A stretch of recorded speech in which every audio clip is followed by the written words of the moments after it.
대통령의 말 한마디는 대한민국을 대표하는 분의 발언이기 때문에 태산처럼 무겁고 중요합니다. 윤석열 대통령이 직접 대한민국 동해에 140억 배럴의 가스와 석유가 매장되어 있을 수 있다고 발표를 했는데 온 국민들이 기뻐하고 축하하기는커녕 우려스러움과 의혹이 눈덩이처럼 커지고 있는 상황입니다. 액트지오사는 신뢰할 만한 능력을 가진 회사인지, 그 회사가 분석한 내용이 과학적으로 타당한지, 그 회사와 정부는 그동안 어떻게 일을 추진해 왔는지, 산업부나 석유공사 사장이 발표하면 족할 일을 왜 윤석열 대통령이 직접 나서서 발표하게 되었는지, 그 사업에 5천억 또는 수조 원의 재정이 투입되어야 될 것으로 보는데 그 사업이 그만한 가치가 있는지, 그리고 10년 후에는 재생에너지로 에너지 대전환을 이루어야 하는 그런 시대적 상황인데 이 사업이 그때까지 사업성을 유지할 수 있는 것인지, 이런 의혹과 궁금증이 증폭되고 있는데, 그래서 이 사업에 대한 정부의 판단과 그 근거들을 듣고 토론하고, 그리고 사업의 타당성과 리스크를 줄일 방법을 국회에서 함께 모색하고자 자료 요청을 했는데 산자산업부로부터 자료 제출을 거부당했습니다. 이런 황당한 일이 벌어졌습니다. 이에 민주당 산자위원 일동은 산자위원들의 자료 요청에 정부가 적극 응할 것, 그리고 또한 국민의힘이 해당 사업에 대해서 논의하기 위한 산자위 개최에 적극 협조해 줄 것을 요청하는 기자회견을 개최하게 되었습니다. 윤석열 대통령 영일만 석유 매장 가능성 발표에 대한 제22대 국회 더불어민주당 산자위 내정 의원들의 입장. 지난 3일 윤석열 대통령은 직접 포항 앞바다에 140억 배럴의 석유와 가스 매장 가능성을 언급하면서 시추 작업을 개시하겠다고 발표했다. 이후 국민은 혼란에 빠져 있다. 매장 가능성을 제기한 심해 기술평가 업체의 분석이 제대로 이루어졌는지, 우리 정부가 업체의 보고를 제대로 검증하고 관리 감독하고 있는지 논란이 대표적이다. 제22대 국회 더불어민주당 산자위 내정 국회의원 일동은 석유 및 가스 매장 가능성이 현실화된다면 국가 경제 운용과 관련하여 여러 가지 새로운 가능성이 생길 수 있을 것이라고 동의한다. 그러나 막대한 예산이 수반되는 국책사업은 투명한 정보 공개와 공정한 연구 및 검증, 그리고 과학적 데이터를 수반한 국민 설득 작업이 선행되어야만 한다. 대통령의 깜짝 발표로 온 국민의 관심이 집중되었지만 정부는 140억 배럴의 석유 및 가스가 있다고만 말할 뿐 객관적 증거 자료는 내놓지 못하고 있다. 발표 직후부터 140억 배럴의 석유가 있다고 보고한 액트지오에 대한 신뢰성 논란이 끊이지 않고 있다. 본사 주소가 주택가이고 임대 매물로 나와 있다. 텍사스 주정부에 신고된 업종은 직업훈련과 관련 서비스다. 1인 기업이다. 연 매출이 없던 회사였다 등 다양한 의혹이 그것이다. 그리고 이제 언론 보도를 통해 2007년부터 영입만일 때 자원 탐사를 진행했던 호주 최대 석유 개발 회사가 대한민국 동해 가스전에 미래 가치가 없다는 이유로 철수한 사실이 밝혀졌다. 대통령의 말 한마디, 행동거지 하나하나는 태산처럼 무거워야 한다. 대통령의 발언에 대한 정부의 추가 설명이 빠르고 끊임없이 이루어져야 한다. 만에 하나라도 대통령의 깜짝 발표가 국민 여론 및 주식시장, 그리고 대한민국의 이상에 미칠 부정적 파장을 예상한다면 더더욱 그러하다.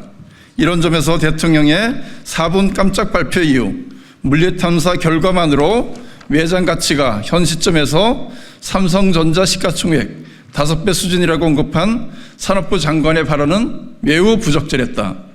상업성이 담보된 확인 매장량이 아닌 추정치인 탐사 자원량을 윤석열 대통령이 직접 발표한 것이 과연 적절했는가? 국내 대륙경 유망구조 탐사를 위한 투자비가 이미 반영되어 있는 상황이 아니었는가? 우리는 이번 석유 매장 가능성 발표가 총선 참패, 국정 지지율 하락에 따른 국면 돌파용 카드가 아닌지에 대한 의혹을 지울 수 없다.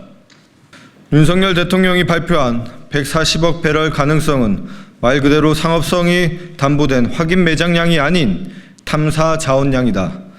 유망 구조라 하더라도 세계적으로 석유 탐사 성공률은 20% 내외, 낮은 지역은 10%가 안 되는 경우도 있음을 고려한다면 포항 앞바다 탐사 시추 성공률은 20% 정도로 예상한 것 자체가 지나치게 낙관적인 전망이 아닌지 의문이 제기된다. 경제성 확보가 무엇보다 중요하다. 실제 매장량도 중요하지만 석유가스 채굴 원가가 적어도 생산 당시 국제유가 천연가스 가격보다 낮아야 할 것이다. 채굴 원가가 높으면 경제성은 떨어지고 그만큼 채굴 유인은 줄어들 수밖에 없다.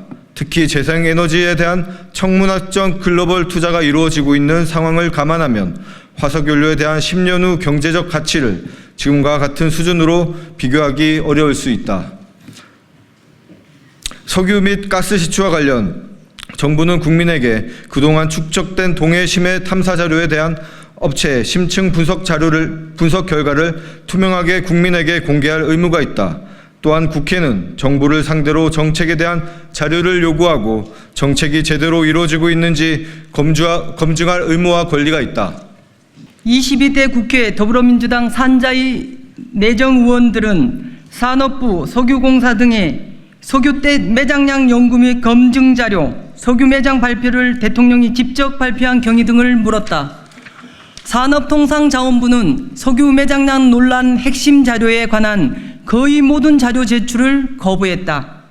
140억 배럴 규모의 석유 및 가스 매장 가능성을 예측한 미국 자문업체 액트지오와 한국석유공사 간에 주고받은 공문일체를 영업기밀을 이유로 자료 제출을 거부했고, 액트지오 선정의 적절성, 입찰 과정, 사업성 평가 결과, 액트지오의 사업성 평가 결과에 대한 국내외 자문단 명단, 회의록 및 결과 보고서 등의 자료도 제출을 거부했다.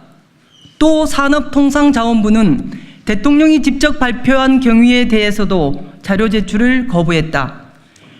대통령실과 담당 부처가 어떤 논의 과정을 거쳐 수천억, 수조 원 이상의 막대한 예산 수반이 예상되는 국책 사업을 발표했는지 전혀 확인할 수 없는 상황이다. 우리는 대통령과 정부 발표의 신뢰성을 확인하기 위해 자료를 요구했고, 자료를 통한 분석 및 검증을 통해 사업의 적정성을 판단하고자 한다. 이 과정은 여야가 따로 있을 수 없다. 천문학적 금액이 소요되는 국책사업에 여당은 더욱 책임있는 자세로 임해야 한다. 즉시 국회 상임위를 가동해 여야가 함께 정부의 사실관계를 물어야 한다. 그것이 국민에 대한 최소한의 도리일 것이다. 제22대 국회 더불어민주당 산자위 내정 국회의원 1동은 윤석열 대통령과 대통령실, 정부 그리고 국민의힘에 대해 다음과 같이 강력히 요구한다. 하나, 윤석열 대통령과 대통령실은 석유 및 가스 매장 가능성 발표를 직접 하게 된 경위와 산업통상자원부와의 협의 경과를 소상히 공개하라. 하나, 산업통상자원부는 국회의 자료 제출 요구에 성실히 응하라. 계속된 자료 거부가 이어진다면 국회 상임위 차원이 아닌 더불어민주당 차원의 대응이 이루어질 것을 강력 경고한다. 하나, 국민의힘은 조속히 산자위 상임위 회의를 개최하라. 조속히 원구성 협상을 마무리하고 국회에 들어와 상임위에서 석유 및 가스 매장 가능성 발표에 대한 심도 있는 논의를 할 것을 강력히 요구한다.